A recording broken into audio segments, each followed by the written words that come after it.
यहाँहरू सबैमा नमस्कार। आज भने मैले एउटा परदेशीको कथा लिएर तपाईँको माझ आएको छु। कस्तो लाग्छ जस्ताको तस्तै प्रतिक्रिया दिनुहोला अनि हामीलाई सुनेर अन्तिमसम्म साथ दिनुहोला। एउटा रमेश पात्र जो परदेशीको छ, उसको कथा यसरी प्रस्तुत हुन्छ। परदेशको ऐना र गाउँको आँगन लामो सुस्केर हाल्दै रमेशले आफ्नो ओछ्यानमा पल्टिएर कोठाको सिलिङतर्फ हेरे। दिनभरिको 12 घण्टाको काम, कठोर श्रमले उनको शरीरका हरेक अङ्ग दुखिरहेका थिए। परदेशको यो मरुभूमिमा रात पर्ने बित्तिकै एउटा छुट्टै सन्नाटा छाउँछ र त्यो सन्नाटासँगै रमेशले मनमा एउटा हुरी चल्न थाल्थ्यो।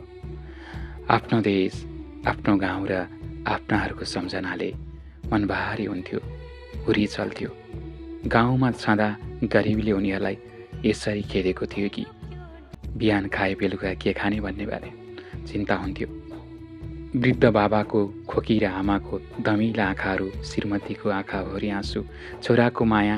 रमेशलाई हरपल भन्थे, अब तिमीले केही नगरे हाम्रो यो सानो झुप्रो भत्किनेछ।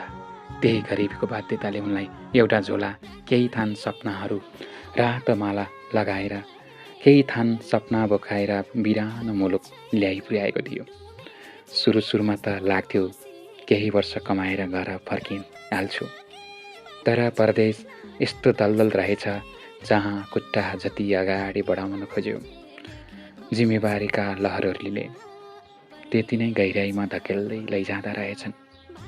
बहिनीको विवाहको खर्च, भाइको कलेजको फिस, छोराको टिफिन अनि स्कुल फिस, बुबाको औषधि चुकाउँदै रमेशका कतिपय वैशाखका वर्षहरू त्यही मेसिनको आवाज र चर्को घाममा पग्लिएर गए। उनले पत्तै पाएन।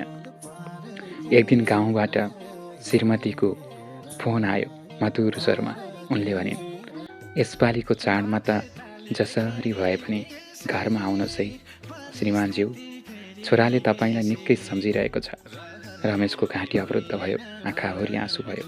आँखाबाट आँसुका 2 थोपा खसे, तर उनले आफ्नो आवाजलाई सम्हाल्दै झुटा मुस्कान साथ भने, योपालि अलि कामको चाप छ फेरि, अर्को वर्ष पक्कै आउँछु खुसी लिएर। तिमीहरू राम्रोसँग चाड मनाउनु, मैले पैसा पठाइदिएको छु। फोन राखेपछि रमेशले एनाको अगाडि उभिए। एनामा देखिएको अनुहार उनको आफ्नै त थियो।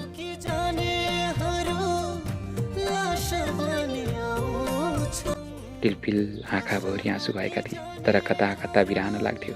आँखा मुनि काला घेराहरू थिए र अनुहारमा जवानीको चम्मक हराएर एउटा गम्भीर परिपक्वता र थकान मात्र बाँकी थियो।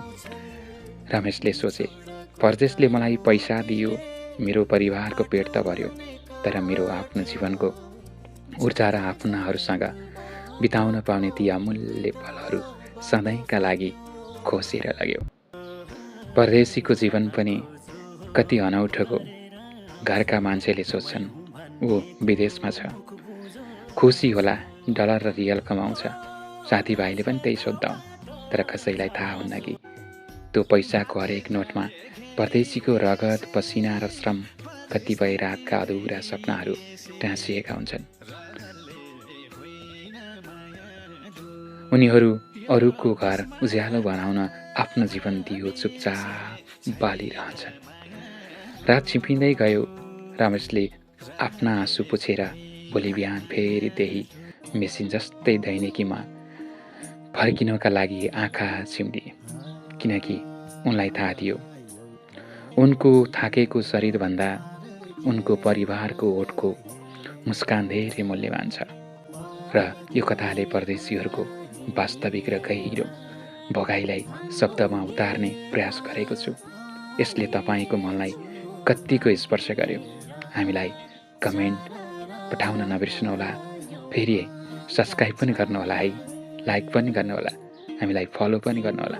हामी फेरि नयाँ कथा साथ अर्को प्रस्तुतिमा भेट हुने बाचासहित अहिलेलाई बिदा हुन चाहन्छु। नमस्कार, शुभ पल।